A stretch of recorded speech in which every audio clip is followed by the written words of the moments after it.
Hello and welcome back to Lorcana Villain. My name is Baker and today we're reviewing some more upcoming cards from Lorcana Set 7, Archazia's Island. No lair today because I'm feeling lazy. I don't want to get everything out. I don't want to set the lighting up. I just can't be bothered today. I'm sorry. We'll do it tomorrow. Since the last time I reviewed cards, we've had just over 60 new ones come out. This is via Mushu Report. Shout out to them. But yeah, my initial card reviews, I did all of this lot here up to Bolt. And then since then, it's been this Panic and all of these cards, some of which are fairly interesting, so quite a few. You guys will be seeing this video on the 13th of February, and my card reveal is scheduled for the 14th. So today, we're going to do about half of these. We'll go for about 45 minutes, something like that, and then we'll do the rest of them tomorrow, along with any other cards that have been revealed between now and then, and my own card reveal. Before we get started, I do want to give a plug to the ICL, the Illuminae Champions League, which essentially puts a whole bunch of Lorcana teams up against each other. It's 3v3, not as like a multiplayer game. It's 3 one-on-ones, best of 3. And I have a team. Villain Club is being represented, and our first 3 matches took place last night, as you can see here, and there'll be a link down below if you want to go check this out yourself. And see the matches. And yeah, I highly recommend show some support to Illuminae Champions League. There's a big team involved. There's always there's different casters for each match. Loads of judge, a lot of organisation goes into it. Wonderland, the Wizard, being one of the people very largely responsible for it. So if you're not aware of the Illuminae Champions League, super recommend going and give them a subscribe. I haven't liked this video. I'm going to like it right now. But yeah, I'm not going to reveal my entire team because there are 6, including me. But I do have, it is my pleasure to have Zach Bivens representing Villain Club, and he's rocking his Lorcana Villain mat. You'll love to see it. And also, which may come as a surprise to some, we have the dastardly villainous Dick Burns representing Villain Club. You'll love to see it. Dan is furious at me, but it's fine. I'll deal with it at another point. We'll get Pavel to schedule another cross-continental challenge and we'll sort the beef out there. And my third player that played last night was the legendary, one of the Blue Steel Kings himself, if this wants to hurry up and buffer. We have Sky, who may be a name that you recognise if you've been around Lorcana for a while. So yeah, I won't spoil it, but it was we were up against Luxury Gaming, who are an incredible team, multiple members with day 2 cuts at DLCs, with World Championship qualifiers, level 9001 Diego, who is a DLC champion. So yeah, these were super intense matches, so highly recommend go and check it out. Other than that, a quick shout out to the channel sponsor, Cardmarket. If you're looking for Lorcana singles at competitive rates, then check out Cardmarket. And hopefully soon, the upcoming Archazia's Island. Now, I should start all the way down there and start from where I left off. But let's look at something recent, because this is most likely on the thumbnail. One of the most interesting new cards upcoming from Set 7. I've got high hopes for this one. We have Bagheera from the Jungle Book finally making an appearance. You'll love to see it. A steel card, 5 cost inkable, 4/3, quest for 2, bodyguard, and you must be brave. When this character is banished during an opponent's turn, deal 2 damage to each opposing character.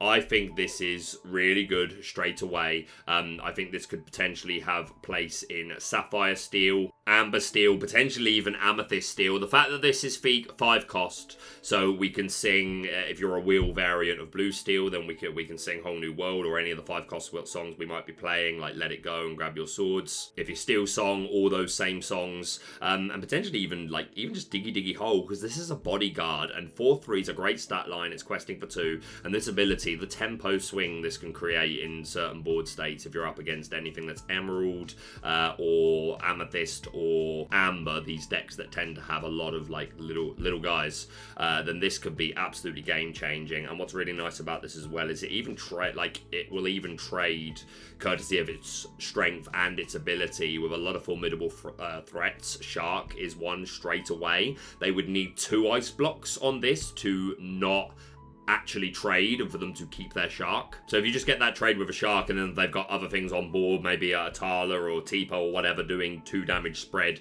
even that's good. But yeah, against any of these decks that want to go wide, this seems super strong. It's inkable as well. I've got really high hopes for this. I'm going to say straight away, I imagine we see this in I don't know which ink combination it will find its main home in. My instinct says Sapphire Steel is where this is really going to shine, but there could be a place for it in Amber Steel lists. And just, again, any Steel deck that is playing a 5-cost song will potentially take advantage of this. I'm really excited for this Bagheera. I think it's super good and it's absolutely worthy of the legendary tag. And Alice Pisoni, one of my favourite artists in Lorcana, I must say, absolutely knocking it out of the park again. So yeah, you love to see it. Let's do a couple more of the newer ones and then we'll go back a bit. So let's take a look at Kida, Creative Thinker, 4-cost inkable in Sapphire. 3/3, quest for 1, ward, and key to the mystery. Exert, look at the top 2 cards of your deck, put 1 into your inkwell face down and exerted, and the other on top of your deck. So it's kind of a weaker how far I'll go on a body. Obviously how far I'll go is exceptionally better because you get to actually also add a card to your hand. But again, just the way of ramping. And the fact that this is an exert ability, I actually kind of prefer to this being something built into questing, because there will be avenues to be able to use this multiple times in a turn. There's a lot of cards that ready characters, but they specify they can't quest again.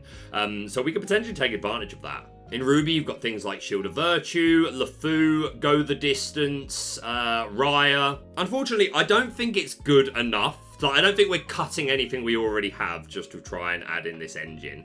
But I do think it's an interesting card. But yeah, the fact that if you want to really take advantage of this, you'd have to play into, like, filling your deck with more cards that can ready characters, then already you're probably just weakening your deck overall compared to, like, what the better decks that can be made from these ink combinations. So yeah, she's an interesting card. I do like her. I don't think she's going to make the cut, however. Now here's another card that I think has an awful lot of promise. We've got the Prince, Vigilant Suitor from Amber, 2-cost uninkable, 0/5 with Bodyguard.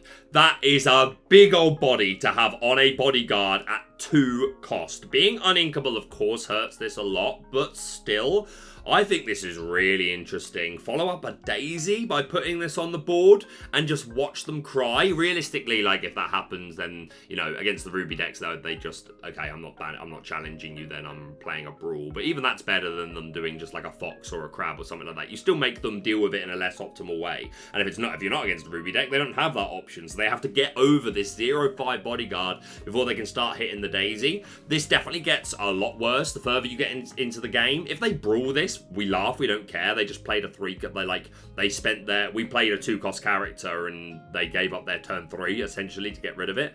And even later on in the game, it's still a fine trade. It's bad against Sisu, the Daring Visitor. If they play that on 3, then like that's a solid counter to this. And of course, if it's later on in the game, then just falling to Big Sisu is significant enough that it really hurts this card. But I think in the early game, this is incredible. Like, absolutely Amber Amethyst Hyper Aggro could find a place for this. It's not a definite because, again, that deck wants to go so fast that, like, playing this on 2 is probably slower than it wants to go. But it might be a perfectly reasonable, like, turn 3 this and a 1-drop, or turn 4 double 2-drop, or 2/1/1, whatever it is. So I'm really interested in this card, and I think this definitely sees some experimentation. I think Hyper Aggro is most likely to be its place. But hey, maybe some more mid-range Amber Steel decks take advantage of this.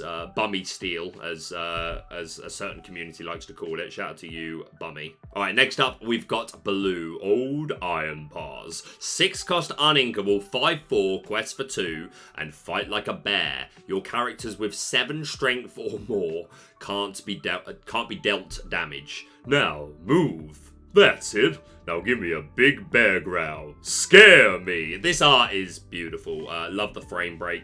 Really simple frame break, but super effective. Like the butterflies and the flowers on the right. And yeah, stunning. Beautiful art. This is an interesting card. Let's look at all of our characters with 7 strength or more. So here, Maleficent is obviously relevant. The most relevant of them all is, of course, this Maui Shark. And yeah, that is one specific interaction where now they cannot challenge it with their own evasive characters, nor will they be able to do damage to it by something like Along Came Zeus. They won't be able to rely on those sort of cards to do damage. So yes, it does protect Maui Shark against those sort of things. Let's look at the other ink combinations, characters that have 7 strength or more. for, in Amber, it's Chernabog. In Amethyst, it's Maleficent. None for Emerald. In Sapphire, it's King Louis, Triton, and John Silver. Hey, King Louis is quite on theme with Baloo. And for Steel, it is Sir Ector, Goofy, and Maui. You can, of course, also manipulate strength. There's things like Lumiere and the Card Soldiers item that gives extra strength to damage characters, and a few more. Unfortunately, I think this is way too niche. Of course, if you're going to play this, you build your deck around it the best you can, but we've just gone through all the characters of 7 strength, and I don't think enough of them are significant enough, and I don't think you're putting this in just to protect the shark. Uninkable as well. It's a perfectly fine stat line, although it itself will fall to Zeus. Yeah, super cool. I like the theming, but I don't think this is good enough. Alright, let's go back a little bit to reveals that came out a couple of days ago. We've got Panic, Tense Devil, love this art. 4-cost Inkable 2/3 quest for 2, and Scary Cry. When you play this character, move up to 2 damage counters from chosen character to chosen opposing character. So this is Belle, Accomplished Mystic, on a 4-cost character with 2/3 stat line, quests for the same. We've seen Belle have its uses for sure. Works particularly well around genies, but even outside of genies, it's good into a lot of steel decks in general. Belle is a decent card. Does being able to do essentially the same thing on turn 4 work any better for us? In the metagame, I would argue not, because if you're using this with Genie specifically as one of the interactions, then you want to get your Genie down first anyway, so Belle just... that curve works better in general, and don't get me wrong, there are other niche uses. I think there are some self-damaging cards, and there's Amethyst Madame Odie cards who move damage counters. There are combo pieces that exist that would for sure complement this. Does that make it good enough that suddenly it's going to find a place in a meta deck? I'm not going to write it off completely, because it is a strong ability, and questing for 2 is nice. And we don't really care that much about the stat line if we're getting value on the turn we play Panic. So, again, it's one of those... It's a good card. I don't think at the moment we're cutting anything for it, but... who knows, that it only takes the right card or the meta to take the right sort of shape, that suddenly being able to do this on turn 4 could be super significant. Next up, we've got Kakamora, Band of Pirates from Steel, 4-cost Inkable 1/6 quest for 1, and Bragging. While you have another pirate character in play, this character gains Challenger 3. There are some interesting pirate cards still to talk about, and a conversation to be had overall about where pirates sit at the moment, and hopefully even better by the time the rest of the set has been revealed. I imagine Archazia's Island will have some more pirates still to come. And yeah, so how does this sit amongst them? It's not bad. A 3/6 essentially when challenging. The fact though, challenge is a good thing, but the fact that this only has 1 strength, I don't care. Well, I care a little bit about Brawl, but also falling to Daring Visitor Sisu, which again, I know a lot of people get bored of it dies to Medusa, it dies to Brawl, it dies to Daring Visitor Sisu. But I've said it before and I said it again. We're reviewing cards from a meta perspective and a fun perspective, and I think those cards are significant enough that we need to always take them into account whenever we're looking at a card. So this is kind of cool. It will go in a more funner version of Pirates where you just want to play as many as you can. I'm not sure it's finding a position in the most optimal builds that we can make. So, cool card, but I don't see it. Next up, we've got Clarabelle, News Reporter from Sapphire, 4-cost Inkable 3/3 quest for 2, support and scoop. Your other characters with support gain +1 strength, and that is pretty cool. If we take a quick look at all the characters that have support, starting with Sapphire, this Basil sees a little bit of niche play, as does the Wendy Darling. I know there are a lot of people that have been desperate to make this Alice work since we got her in set 2. Cheetah is absolutely significant. The problem is you probably want to play this Clarabelle and be able to shift into the Emerald one, and there are no Emerald characters with support unless you're counting this new Perla, which of course we can't play in a deck that has this Sapphire Clarabelle. So when it comes to the support, we are relying on the Sapphire characters, which to be fair, this Ben is pretty well statted, and this Nick Wilde is pretty interesting as well. I mean, the Clarabelle has support herself, so she will give him the +2 strength, and then her other ability giving him another 1, so he's a 1-cost 4/2, which is super interesting. I think the 4-cost for the Clarabelle, though, is probably a bit too late to come online to take advantage. With that Nick Fox, I think this is super cool. It makes Nick Fox huge, but doing it waiting to turn 4 to do it, maybe a little bit late. But nonetheless, if you're playing an Emerald Sapphire deck where Emerald Floodborn Clarabelle is one of your main characters, then you may well want to find place for this, especially because the 3/3 stat line means that it's harder to remove the shift target, even if it means you have to play that shift target a bit further along in your curve. And she quests for 2, but yeah, in an Emerald Sapphire deck that wants to use Clarabelle, you might consider this. Alright, next up, I love this card. I just love the theming of this. We've got the Glass Slipper. It's an amber 2-cost uninkable item with 2 abilities. The perfect pair, you can only have a maximum of 2 copies of the Glass Slipper in your deck.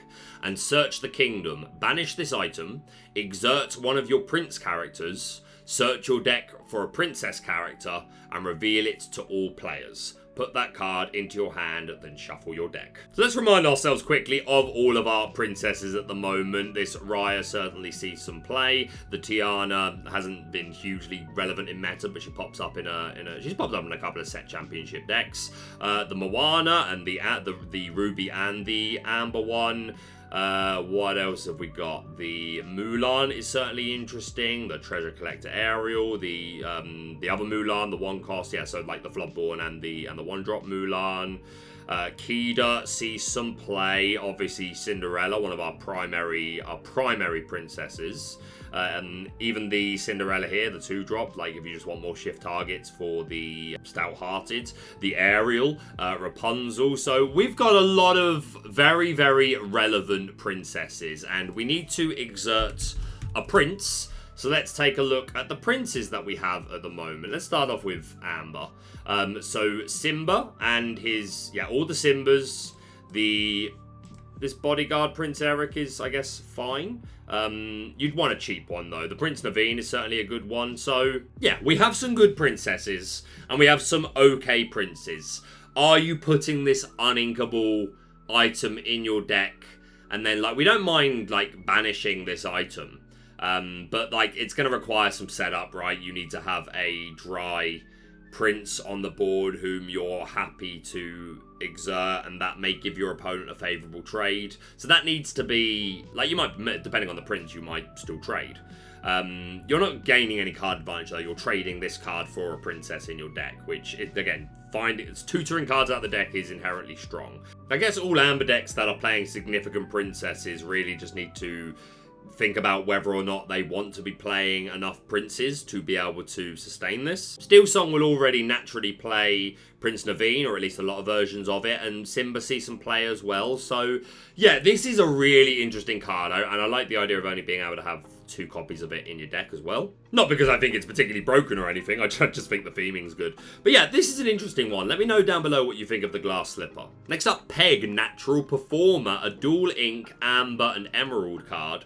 3-cost inkable, 2/4, quest for 1, and Captivated Audience. Exert, if you have at least 3 other characters in play, draw a card, and if you just play this on curve, as long as your 1 and your 2-drop go untouched, then play a character on 4, and then exert this, and you're drawing 1 card. That's a good ability to do something that you probably just want to do anyway. The stat line's okay. 2's a lot better than 1. If they brawl this, then it's whatever, then they're not brawling the turn 2 Piglet.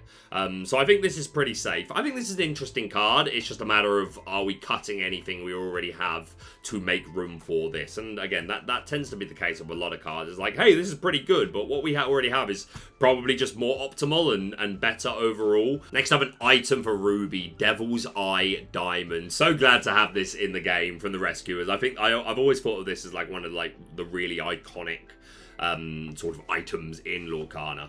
But yeah, it's a 2-cost inkable item, the Price of Power. Exert, if one of your characters was damaged this turn, gain 1 lore. So you can obviously set up the damage by challenging, and there are cards, especially in Ruby, that help us do self-damage, Teeth and Ambitions, the Scar, and more that we will talk about throughout reviewing this set. Unfortunately, the Game 1 Lore's cool, and it's an inkable item.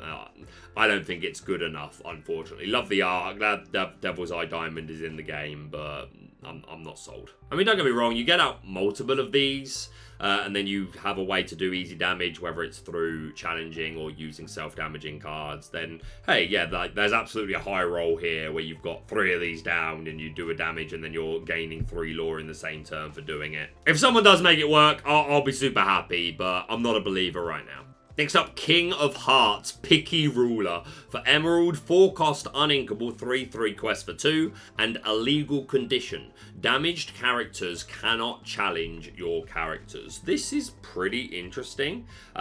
We've been talking about Damage Matters decks for a while, courtesy of a couple of different ink colors really, but Emerald being one of them. Like, we had a long conversation about it when a bunch of hyenas came out, which all had, majority of which had like Damage Matters based abilities where your opponent needs to have damage on them, and there are ways to do that in a couple of colors, steel being one of the better ones for sure. And if you can do like a nice spread damage with Tinkerbell, that's a nice way to be able to set up that effect on a card that we don't mind playing because she's got other good abilities and a good stat line. That ends up being the decider. It's not necessarily that we don't have cards to support these things, it's just, do we really want to be like, are they good to play outside of that specific condition?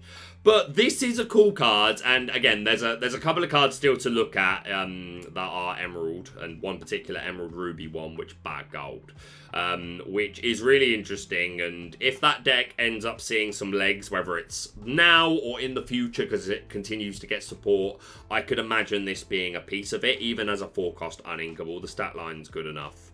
I wish I had Ward. Like, is that too much? Is that too much to ask? I really wish I had Ward. But yeah, I don't see it breaking the meta right away, but it is. I think it's going to be a piece of a deck which gets a little bit better this format anyway. Probably needs a lot more to ever become meta, but one to maybe like get your playset of and, you know, keep it until the time is right. Next up for Sapphire, we've got Scrooge McDuck, Resourceful Miser. 4-cost inkable, 4/4 quest for 1, and 2 abilities. We've got Put It to Good Use. You may exert 4 of your items to play this character for free. And Fortune Hunter. When you play this character, look at the top 4 cards of your deck. You may reveal an item card and put it into your hand. Put the rest on the bottom of your deck in any order. So that second ability is like, it's Scuttle. At the end of the day, it's literally Scuttle's ability. But the first ability, being able to potentially play this for free, is pretty good for like as a 4-cost character 4/4, like playing this for free, and then it can sing How Far I'll Go. That sounds cool. If you want to do this on curve, though, you have to like, I suppose you don't have to play an item every turn. Like, obviously, Porpsicle turn 1 makes the most sense, and then you could play double Ice Block on turn 2.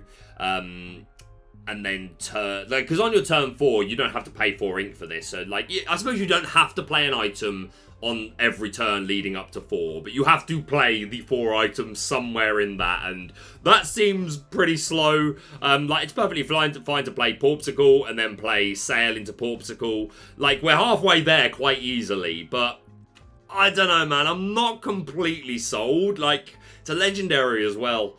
I'd love to be proved wrong, because I love the theming of this, and again, like, as well as playing a free character and sticking a 4-cost thing, a 4/4 body, like, having the search for an item ability does sound pretty cool. There's probably some Oswald cheese as well, the Oswald where you can play items for free from the top of your deck. I don't think it's finding a place in Sapphire item decks, whether with Steel or Ruby as they currently stand. Maybe, like, it kind of reminds me of Sheriff of Nottingham, not because the abilities are similar, but it was like, that was the last card where I felt this way. I was like, this is strong. This is pretty cool. I think it's a bit too niche. I don't think we're cutting anything we currently play for it. Even though I know a couple of players found a little bit of success with Sheriff of Nottingham. I think R&B was one of them. But I don't know. Maybe he will pop up and he'll be similar to a card like Mufasa or the Sheriff of Nottingham, where like we'll see a deck that'll top at some point playing a couple of copies of this. I don't think it's going to be the majority of them. I do, however, think that the majority of them will be playing this new Tamatoa, happy as a clam, because I'm beautiful, baby. A 6-cost inkable 4/5 quest for 2. Coolest collection. When you play this character, return up to 2 item cards from your discard to your hand. That's pretty strong. And I'm beautiful, baby! Whenever this character quests, you may play an item for free. Oh, if this sees play, be prepared, no pun intended, for me to sing I'm beautiful, baby whenever this happens. I'm sorry. I don't even know if I'm casting anymore. That's a heck of a presumption, to be fair. But if you've been warned, this is strong, right? Like, this is a nice stat line. Like, it does get Zeused, but if he immediately got 2 items back, or even 1, then it's kind of like, it probably still feels bad, but it's at the same time, it's like, okay, well, at least I did get some value. But it's another one of those, I don't know if it's as must answer as like something like a shark, but it might not be far off, because playing a dime for free with this is obviously one of the first interactions that's going to come to mind as pretty good. And if we start looking at some of our more expensive items anyway, in Sapphire we've got Merlin's Carpet Bag, where you exert and pay 1 to return an item from your discard to your hand. I already know some Ruby Sapphire Tamatoa enjoyers who have been putting this to good use. Big shout out to Ray. So this already like is kind of better than a lot of people think. If we are paired with Steel, then this Steel Chromacon to exert, just to deal 1 damage to a chosen character. That seems pretty good. Again, we need to run the uninkable. But play the 1-cost Future King Simba, where you draw and discard, and like have an easier way of getting these into the discard. Be a wheel version, where you've got good odds. Putting the Steel Chromacon down seems pretty good. Or play Blurple, and like get down the half Hexwell Crown, which probably isn't as good. The Steel Chromacon seems like one of the highest rolls, other than, of course, the Lucky Dime. And 4 cost as well, Sapphire specifically. Yo, Sardine Can, sign me up. Sign me up. And Sapphire Chromacon, yeah, I think the Dime and the Steel Chromacon are our winners here. It's because I've got Sapphire switched on. Yeah, I think these are our winners here. But even if you are just playing like a Popsicle, or you are paired with Ruby and you're playing like a Poisoned Apple or the Sword of Truth, Sword of Justice, the Sword, then that's still not awful. But yeah, returning items from your discard to your hand, like just getting Popsicles back, because like you can pop the Popsicle whenever you want and just recur it, or if it's been put in there by a Flavisham. Yeah, this is, again, very clearly one of the stronger cards, I think, and not just strong, but like has a good chance of finding its place in meta. So yeah, big tick. Okay, we have to talk for a moment about TOBY, Dogged Companion. This man is, this good boy is from Basel, and I love him so dearly. One of the cutest depicted dogs in Disney, and that's stiff competition, 100%. But yeah, love him to bits. Look at him, he's so grumpy. But he's happy. At this moment, he's chasing a cat, so, you know. 1 cost uninkable, 3/1 quest for 1. TOBY has the most splendid sense of smell of any hound I've trained, but he can be deucedly frisky. I don't know if I'm saying that right. Anyway, being uninkable hurts us so much, obviously. For 3/1 stat line in Ruby, it can be compared to Felicia, but Felicia has Reckless. There's also Moana, who is a 3/2. She's inkable, but she can't challenge unless you have a captain. I think it's a captain. Might be a pirate, but I think it's a captain. And there is also the 1-cost uninkable Arthur from Ruby. Is it Arthur Sparrow? The bird one, and he's an uninkable 2/3 quest for 1. Unfortunately, being uninkable, I think, just makes this unplayable. As cute as he is, and 3/1 on a 3/1 stat line is obviously great, and the fact that we can quest as well, blimey. I can understand why he's uninkable, and yeah, I've already talked about him longer than I probably need to, but it's TOBY, bro. Next up, we've got the Matchmaker, Unforgiving Expert. 4-cost inkable, 4/3 quest for 1, and you are a disgrace. Whenever this character challenges another character, each opponent loses 1 law. I wish this was just a sitter, which was like whenever another character challenges a character, they lose a law. That's probably too good, and you'd probably have to make this uninkable to balance it. It's a cool ability. Unfortunately, I don't think this is strong enough. Again, there are some Challenge Matters decks from the, like, challenger decks, should I say, are going to see some experimentation because they've got a little bit of support. So you might see people pulling out their, like, Shere Khans and the Floodborn Queen of Hearts, things like that. But even in a deck built around that, I'm not sure if this is finding its place. I mean, sure, if we can re-ready it and then challenge again, that's pretty cool, but there aren't a lot of cards that let us do that. I mean, play it with Emerald and play You Came Back, I guess.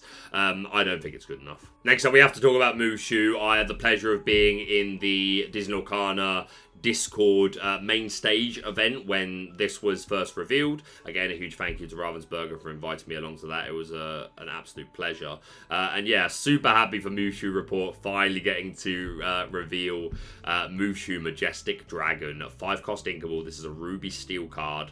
4/4 quest for 1. We've got Intimidating and Awe-Inspiring. Whenever one of your characters challenges, they gain resist 2 during that challenge. And Guardian of Lost Souls. During your turn, whenever one of your characters banishes another character in a challenge, gain 2 lore. This is super good. Like, this is your reason. We've talked about it before. Like, you know, a lot of cards, like, you look at it and you're saying, give me a reason to play you. Like, I want cards that make me go, this is my reason to play this ink color.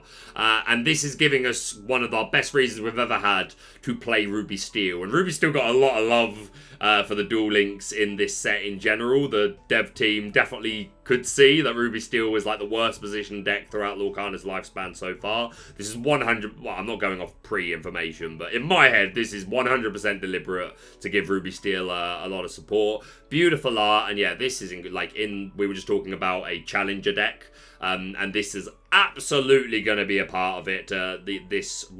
This 2 lore jump that you can make, you can catch opponent. They will have to respect this. They will have to play around this because all you have to do is like have the right board state and put this down, and suddenly you're getting so much lore. The resist 2 that you give the challengers means that like now you're probably making more favorable trades. Well, you're not trading, you're hopefully surviving the challenge and taking them out. So like this can impact the game in such a huge way that if you know you're playing against Ruby Steel, you have to think so much about if you want to turn sideways, because the danger of this being put down is huge. This is easily one of the best cards in the set. Love it as a rare as well.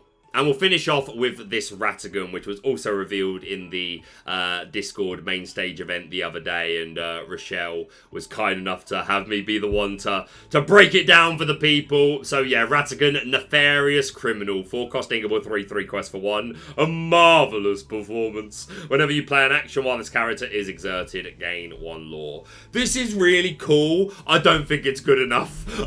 I think it's so cool though. And like, there's definitely something here. Like, I think if you play this in Ruby Sapphire, like if you play this on turn 3 and then like have it sing How Far I'll Go, it will gain the lore. If you have it sing a song, it will gain the lore from that song.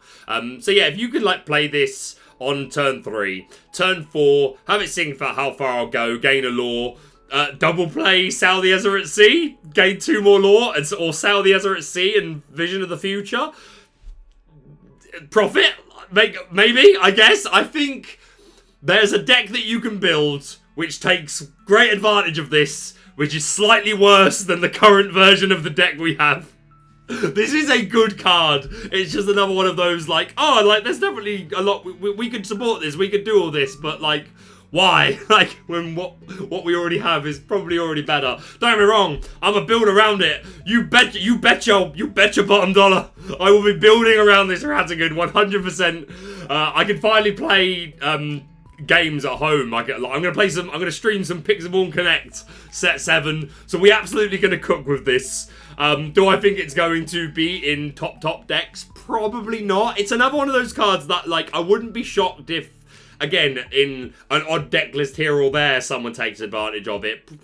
Primarily Ruby Sapphire, I think. But it's also potentially going to have a place in like Ruby Amethyst Burn. And you play it with things like Thievery. Suddenly you're gaining 2 lore. Gathering Knowledge and Wisdom. Suddenly you're gaining 3 lore. And the stat line's good, right? Because you can't brawl it. Look at me desperately justifying it. It is a good card. It's a cool card. It's an interesting card. I don't think it's 4 obs in every Ruby meta deck you're going to see throughout set 7 format, unfortunately. But I do think it's good, and I think there's a fun meta deck that can absolutely be built around this, and I will be trying. Alright, I'm adding a couple of reviews in post because I finished editing and we've got time, and there's been a few cards that have been revealed since I did the initial recording. So we're actually going to do a couple more. We've got Isabela Madrigal in the moment. I just made something unexpected. Something sharp, something new. It's not symmetrical or perfect, but it's beautiful, and it's mine. What else can I do? Bring it in, bring it in. I love that song. This art is stunning. Look at this. Like, they've knocked it out. I say this every set, but they've knocked it out the park with the art for this set in particular. Anyway, Amber, 5 cost uninkable, 3/3, quests for 4, my guys. And I don't want to be perfect. Whenever one of your characters sings a song, this character can't be challenged until the start of your next turn. That's really good. Like, that's really, really good. Obviously, Amber, singing songs be what they do. Whether you've got the Cindy, the Ursula, the Ariel, like Gaston, whatever it is. Like, odds to be able to sing a song with a character are good. And then just take away challenging as one of the ways that your opponent can answer this is super good. The fact that it's a 3/3 as well. It's one of these characters that, like, it's kind of like Gantu. It's an absolute must answer. Obviously, this one is uninkable and 1 less strength. The 1 less strength is slightly significant, mostly for Medusa. Although I will say, like, Medusa has fallen off. Like, she's been set 6 was the least popular she's ever been. You still saw her, but she wasn't a staple for Ruby Sapphire decks anymore. Far, far from it. And Ruby Amethyst, you'd still see her a decent amount of time, but also a lot of decks were choosing just to run Tremaine instead. So she's still out there, but I think it's accurate to say that set 6 was the least represented Madame Medusa has ever been, while still being present in the format, in the meta. And this could be a card that, like, makes people need to put that back into their deck. But, like, the combinations, man, like, can we give this ward? Can we play this with Alice and give her ward? That's kind of mad. Or, like, just there are other ways of giving ward. Yeah, this seems really strong. It is uninkable, but if it's questing for 4 and they can't challenge it under certain conditions, then that's really interesting. This will definitely see some experimentation. Also, a card that was revealed the other day, but I meant to talk about it in this initial recording, but I forgot. Is this the best Lorcana art we've ever had? That's a genuine question. Like, I think the conversation is absolutely fair game here to say that this may be the best Lorcana art that we've ever had on a card, and that is with the hardest of competition, so many things. But, like, I think if someone said to me, Queen of Hearts, Emerald, Ruby, Duel Link is the best art in the game, I'd shake their hand and say, you have good opinions, because, like, am I wrong? Like, does anyone else feel the same way? It may well be the best art in the game. Emerald, Ruby, Duel Link, let's go. 5 cost uninkable, 2/6, quest for 2, shift 3, and if I lose my temper, whenever another character is played, put a damage counter on them. This ability opens up so much. Like, we've talked in this video and in the past about damage matters decks, and the fact that this is a way to complement it, whether you want the damage to be on your opponent's side or on your side. This is super cool. Obviously, if you care more about having the damage yourself, then it's slightly easier to set up if you've already got this on board, or you shift it and you've got enough ink to then play down a couple of guys. And if you are benefiting from having damage on your characters for whatever reason, like, again, there's one card, there's a Wreck-It Ralph, who, when he readies, you gain lore for each damage counter on him. And there's a couple more that I'm not remembering off the top of my head, but they certainly exist. Of course, if it's the opponent having damage that you care about, then obviously they have to play a character. But what are they going to do? Like, just not play anything while this is on the board? Unlikely. I am so upset it's only 2 strength. I really am. Like, this is almost the angriest I've ever been about a Lorcana card that I love. Because I think you absolutely could have put 3 strength on this and it would have made the absolute world of difference. And I've said it already in the video before that I know it can get annoying, the whole dies Medusa, dies the Brawl, dies the Sisu. But I've already said, like, I'm not going to stop doing that when it comes to talking about meta cards, because it matters, right? I've just made the editing harder for myself for later. But like, man, the fact that this is Duel Link and you can only play this in Emerald Ruby, you could have absolutely given this 3 strength or made it inkable. I absolutely think you could have. Because, like, Brawl and Sisu affect it so much. I'm sorry, they just do. And I know that's only one deck type. So maybe you just live with it and you go, well, I'd probably take the L2 Ruby, but I'm going to have a great time against so many other decks. And hey, that is true. With 6 is a great amount of willpower. You don't fall to Zeus. Like, outside of the Ruby decks, this is going to be hard to remove, and this is a super strong effect. So maybe it needed to be this way, but, like, come on. Like, it has to be a Ruby Emerald. Come on. Like, maybe we do get rotation one day, which, like, is, like, I think we will. That's not, I don't know anything. If I did, I wouldn't be able to talk about it, or I'd be breaking an NDA. But like, I just feel like rotation is something that will come to this game. And there's one piece of like, not evidence, but like something to back the theory, which is that all of the starter decks that we've ever had for Lorcana, I've completely changed the topic here, just because of this one card. Every starter deck we've had in Lorcana has always included cards from the previous set, obviously apart from the first ones, because that was the first set. But set 2 had set 1 in it, set 3 had set 2 in it, set 4 had set 3 in it. The only starter decks that broke that rule were set 5. Set 5 didn't have any set 4 cards in it. But then set 6 has set 5 cards in it. And yeah, that's one thing that I think could signify that maybe we do get rotation. Nonetheless, different conversation. But yeah, I love this card so much. Like, I think it could potentially enable a ton of like really rogue strategies. Is it meta straight away? Very highly likely not. But like, it could / will take like fun rogue decks and like have something to build around and to make them a little bit more consistent, is my hope anyway. Yeah, I really, really like this card. And hey, maybe it's understandable that it's uninkable and 2 strength. Maybe it would have got out of hand otherwise, but I don't know. I just wish it did, but love it. We're going to do 2 more really quickly. We've got Grandmother Far. So happy to have Grandmother Far in this. Why is she not a mentor? I'm sorry.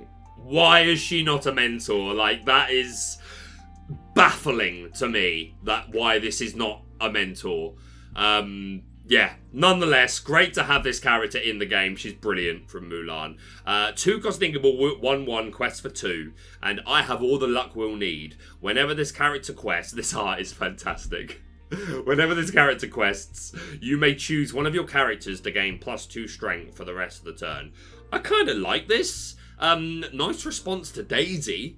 Like, am I wrong? If your 1-drop is has 2 strength, then like that, this is a nice way to suddenly be able to one-shot the Daisy, and it's built into questing, which you want to do anyway. Like, again, falls to Daring Visitor Sisu, which is a bit of a shame. It's probably not good enough. Again, it's just that, like, that's one interaction in particular, which is nice for it, like, helping to deal with early daisies, and that will be the same throughout the entire game, that it will help you in some challenges, but as the game goes on, obviously, it's harder to ensure her survivability. We don't really care if she gets brawled. Again, like, if they brawl your 2 cost, you rarely care, unless it's Flynn, but even then, it's like, whatever.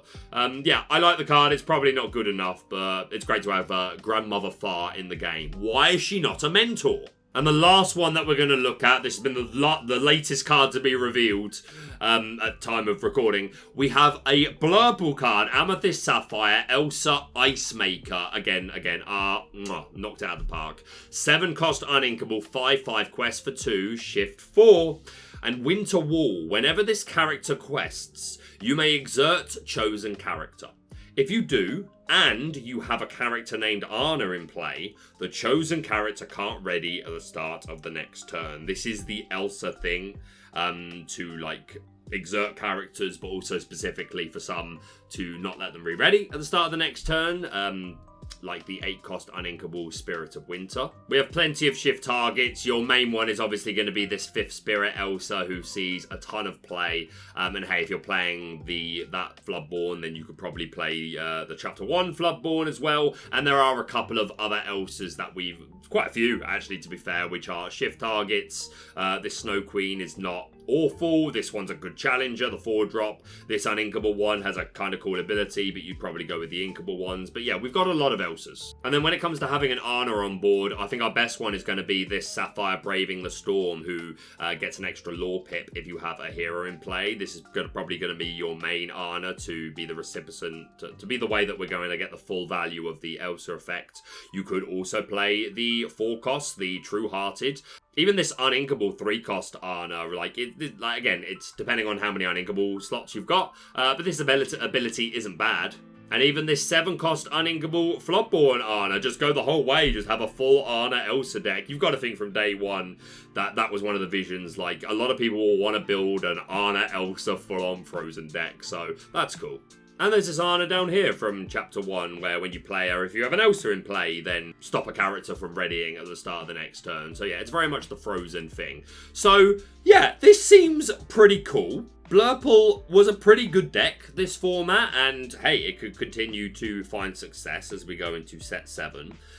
Are we cutting slots from that deck as it is to make room for 2, probably max 2 copies of this? I don't imagine you'd play more. And the copies of Anna. Or are we just saying I would much rather play the Spirit of Winter at a higher count? I imagine that's probably what we end up saying. I don't see us finding the space for these and the Annas when we can just play Spirit of Winter, which I think just does the whole thing better. So this is, again, a good card, great art. I'm not sure it's outclassing what we can already do. We'll leave it there because we're at about the 45-minute mark. There are quite a few still to go over, which I will look to do tomorrow, as well as revealing my card reveal for Archazia's Island. Just to finish off, a little bit cheeky, because I know I did a plug right at the beginning of the video, but there's another one that I do want to give. For a brand new podcast on the Tube, which is called SLTP, which is the Secret Lorcana Testing Podcast. And this is coming to YouTube courtesy of the testing group that I've had the pleasure to be a part of for some time now in Lorcana, and people in this group have been a big part of my improvement as a player. So I owe this group an awful lot. So, some of the members are secret, and obviously as such will never appear on the podcast, but there are a fair few members that are perfectly happy to make appearances. Some names you might recognize as well, but yeah, they've got 2 episodes of their there's the wizard himself, V Wonderland. So yeah, there's 2 episodes of the podcast out at time of recording, with another one on the way, and I would highly recommend going to check them out. They're long, but it's literally some of the best players in the world, just talking about current affairs and the Lorcana metagame in general. So strong suggest to go check out this podcast. But that's going to be it from me for now. Thank you so much for watching. If you're brand new to the channel, please subscribe for all things Lorcana. Hit that like button to show support, and we'll see you soon.